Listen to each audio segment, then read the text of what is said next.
Hi, welcome to Boys Planet, the show where two boyfriends recap the Mnet K-pop boy band survival show Boys Planet, and none of your faves are safe.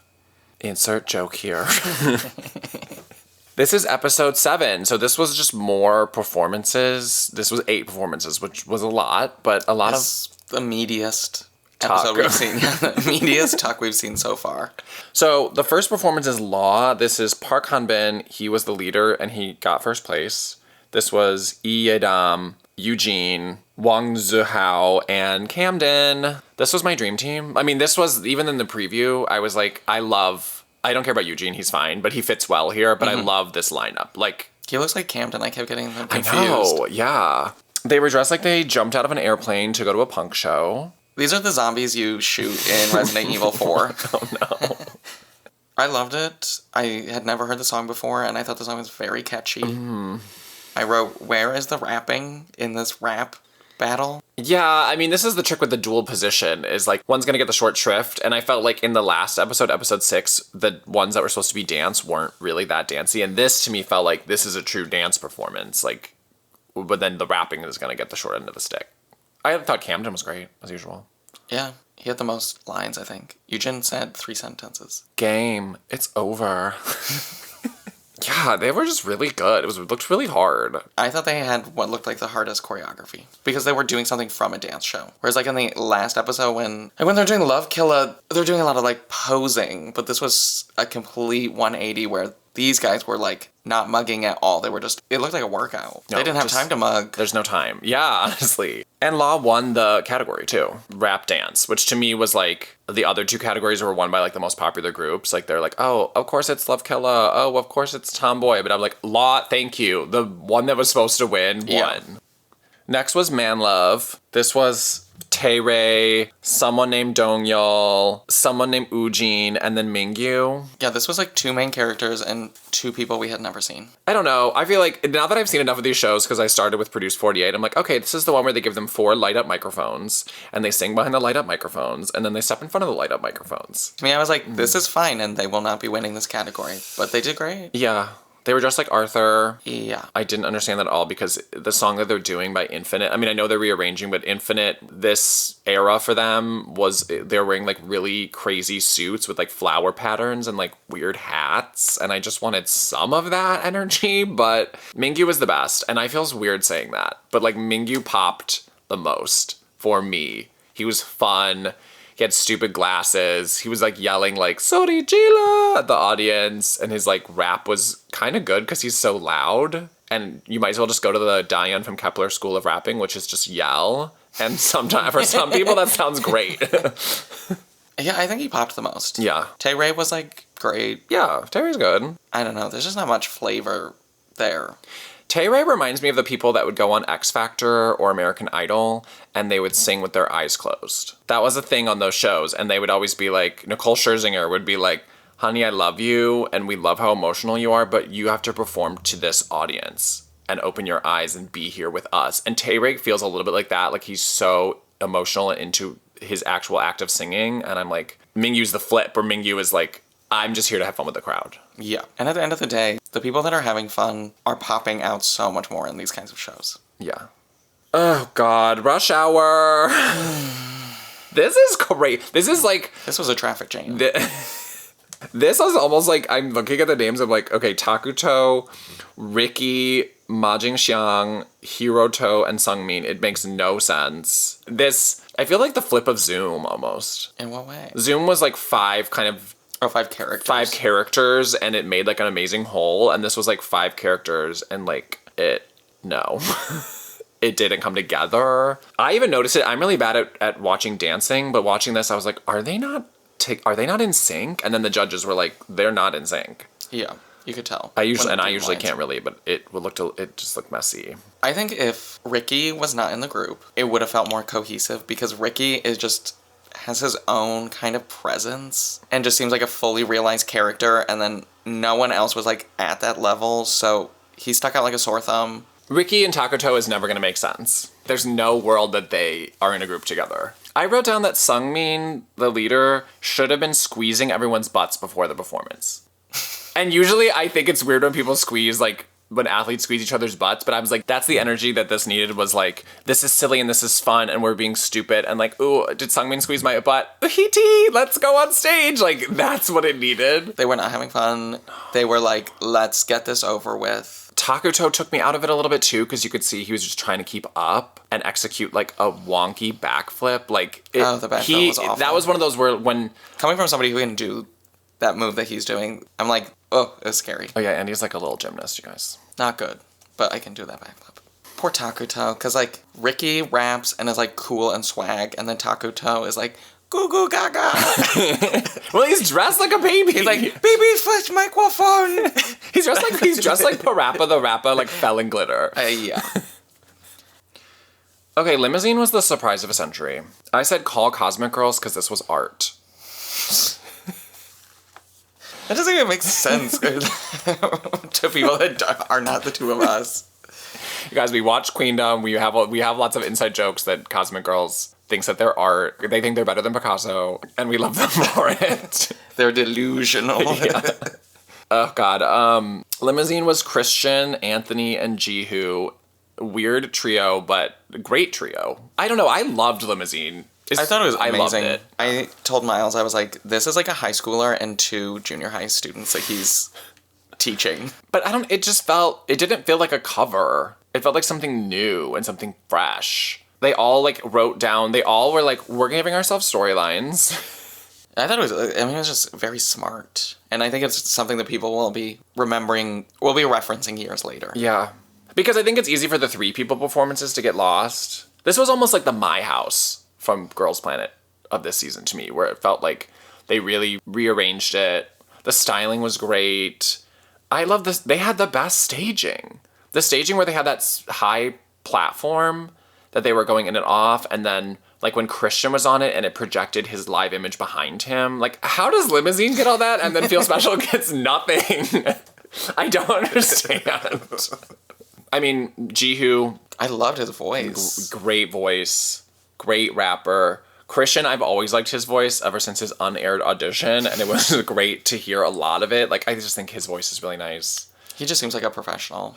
It makes me feel like guilty that I'd stop voting for him. But I only had 6 people to vote for. I don't know. And I think Christian should just go solo. And he's such a solo artist to me. Like, he's a star. Or do a duo with Ricky or something. I don't know. Yeah, him and Ricky should. Yeah. Okay. And it was nice to hear Anthony. It was nice, actually, across this episode to hear all the people that were sick, like Anthony or Ichan, not sick anymore. And you could be like, oh, here's what Anthony can actually do. Yep. And they gave him a giant jacket so he didn't look like as scary skinny. Like, you guys were kind of freaked out by Anthony sometimes because he looks like a spider monkey baby skeleton, but... He looks like a cartoon snake. Yeah, like in Crash Bandicoot or something. Like, that's the vibe I get from him. The jacket helped. I don't even know if I'm ready to talk about Feel Special yet. Feel Special made me feel something, okay? It made me feel sad. I cried during watching it. You did? Yeah, I did. Why? I cried because the dance teacher whose name I never know, the shorter one. Yeah, the short dance teacher, I could tell that he was starting to cry just even before the show like made it more clear, and then I started to cry because that's how these shows can get me, is like it's usually when someone is fighting so hard for their dream that it makes another person cry. And it makes me cry. So I started crying because it's so emotional. It's like someone like Woongi is putting on like the best performance of his life, but it doesn't matter because it's probably he may or may not stay till next episode. And it's like that desperation. It's so raw. And someone was cutting onions up in here. So this was Woongi, Schwaibo, someone named Donggun. Oh, Donggun, we have to talk about him. And then Jin Shin. Him? We have to talk about her. There was a woman on that stage. There was a biological woman. Guys, Donggun is so beautiful. I know that people are entranced with like Schwaibo, but Donggun is like needs to be a drag queen now. Plastique Tiara needs to like put him up in drag. Yes. Donggun's face is so carved out. Like he has such amazing bone structure, and he has this crazy snatched like eye shape already, and then they put red lipstick on him, and I'm like, RuPaul's Drag Race season 16. Like, and I think he was like wearing a woman's blouse. I was just like, this is like a hot girl. Yeah. We stand. I don't know, that's what he's trying to get. Pick. That's my one pick Donggun. I thought this was the best segment of Boys Planet. Oh, really? Yeah, because it just, I mean, Woongi we love. He's just a great character and he seems like fun. Fun, but also taking it seriously, which is a great balance. Yeah. And for him to just be like, why aren't you guys fighting? I'm fighting. Yeah. I know, he really impressed me a lot. When they were like, you guys didn't switch up the choreography. Can you, like, switch up the choreography? And then the group was like, Woongi, can you switch up the choreography? And he was like, yeah, I'll do it. Like, no hesitation. No hesitation. And they were like, I don't know, but do we have enough time? He's like, it doesn't matter. They like, asked us to do it and we have to do it. Yeah. I wish the producers of the stage had given them more behind them, because they were just kind of dancing in front of like a placard that said Feel Special. I loved the remix. I like that version of Feel Special a lot, and I loved the choreography. That also made me emotional. The choreography was really fresh to me and cool. How they're like putting their hands on top of each other. A lot of things where they're rotating around each other to get up and down. Like, yeah, it didn't feel that K-poppy. No. But it's probably because it's done by a non-professional. Maybe that's fresher. Be like, yeah, it's like when you go to a museum and you look at what they call like naive art, where it's like these people weren't trained, but it's amazing. Okay, not Spring, Love, or Cherry Blossoms. This was Pak Do-ha, Lee Da-ul, and Ichan. It was 2 0 stars and the 52nd seat. Yeah. Yeah. I just wrote yawn. I don't know. It was nice to hear Ichan like not ill, kind of like Anthony, like to actually hear his actual vocal tone, and his voice is really nice, but it was just boring. I don't know, guys. Like every year they stick people with this concept where it's like, here's your beret and here's your pink cardigan, and there's gonna be cherry blossoms floating down behind you. It just doesn't give rewatchability. No. Okay, Butterfly.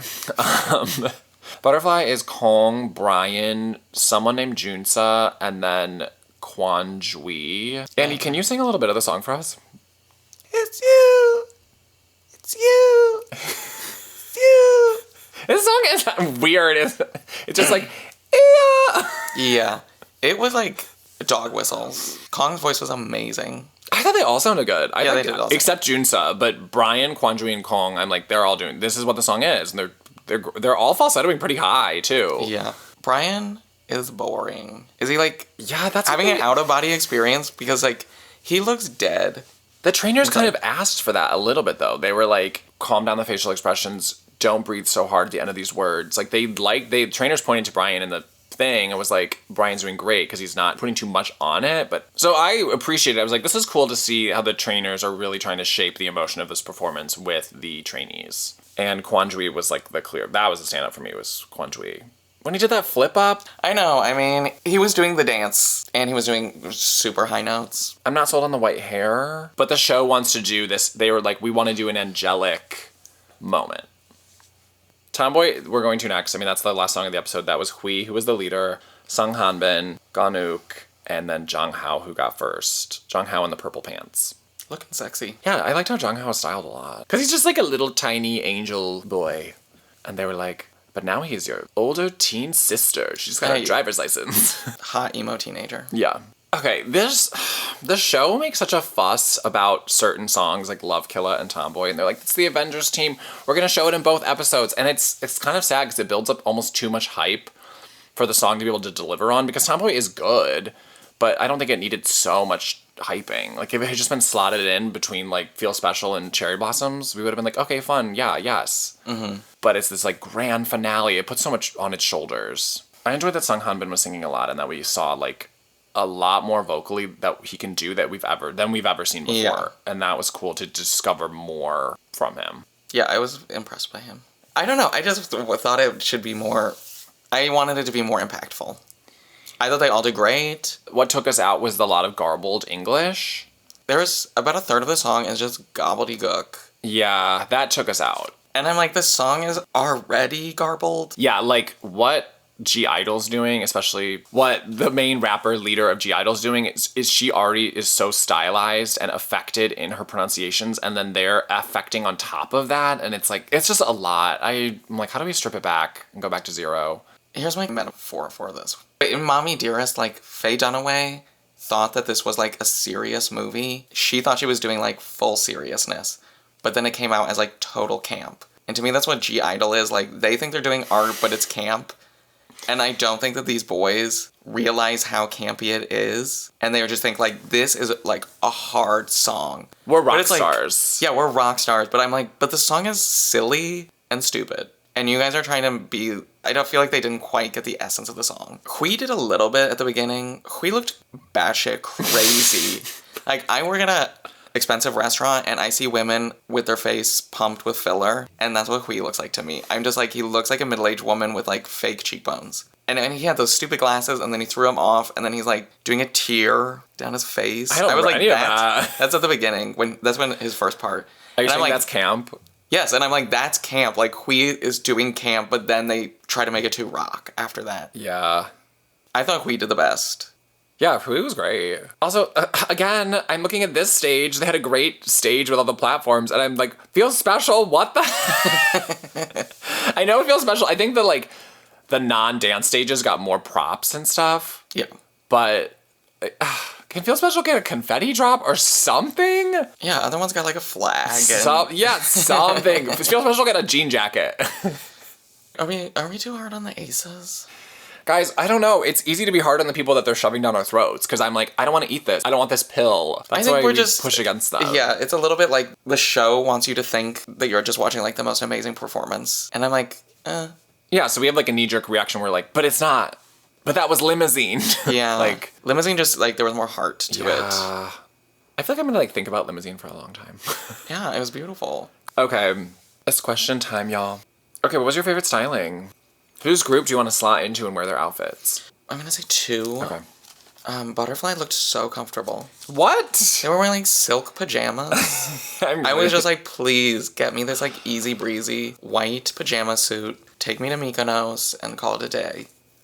And probably the coolest was Law. Yeah. Where they're I loved those. Yeah, Resident Evil characters. Yeah. Okay, and then we were talking about this too, who stuck out that didn't stick out to you before, and then who kind of faded away. I would say who came to the forefront. Park Ji-hoo, who I'd heard people liked in Hot Sauce, but I didn't really know anything besides that he wore a big ugly puffer jacket. And goggles. And goggles. Oh. And then who faded for me in the performance? Park Han-bin. Oh, really? My issue with the Law group is it's so homogenous. But, I mean, he got a great edit on the show, and, the background stuff made him not fade. But that group is, they all kind of are, styled the same, look the same. They don't each have, distinct personalities. Is that bad? No. Are you surprised? Yeah. No, but it makes sense. To me, Park Han-bin is really good at catching the camera, and he has a very unique face that I think works on stage. He has this crazy, sharp bone structure face that I feel to me, always picks up on camera, so I can always kind of find him. I also was thinking Ji-hoo from Limousine was I did notice him in Hot Sauce, but I was like, oh, wow, we're hearing his voice. His voice is really nice. He's rapping. He's the leader of the group. Faded. Takuto? I mean, Takuto, I'm never going to not know where he is, but I felt just energy-wise, talent-wise, it was just, he's just fading away to nothing, is how it felt. This felt like the end of Takuto. I feel like Takuto couldn't stand the heat, and it's time to get out of the kitchen. Yeah. He was just, over his head. Yeah. Okay, well, that's our episode. That was a lot of performances. Next week, we're going to Detroit next weekend, so we don't know what the plan Having is a fan meetup in Detroit. Oh my god, fan meeting. I don't know. We don't have a plan yet for how and when we're going to record. We might record on the road. The next episode might come out a day late. We don't really know. Or if the elimination episode's boring, we might take a week off. I'm not taking a week off. This was Gaze Planet. I'm Miles. The producer. Oh, producer. Star producer, shiny producer. Mm-hmm. Protect our shining boy producer. This is Andy. Also participated. Rank 52. Oh, yeah. My coworker Ann made our logo. Thank you for listening. If you want to follow us on social, I'm on Instagram and Twitter at UGFine, which is UG. Type the letter H 6 times, fine. And I'm Andrew with 3 E's, 108. But that's our episode, fighting.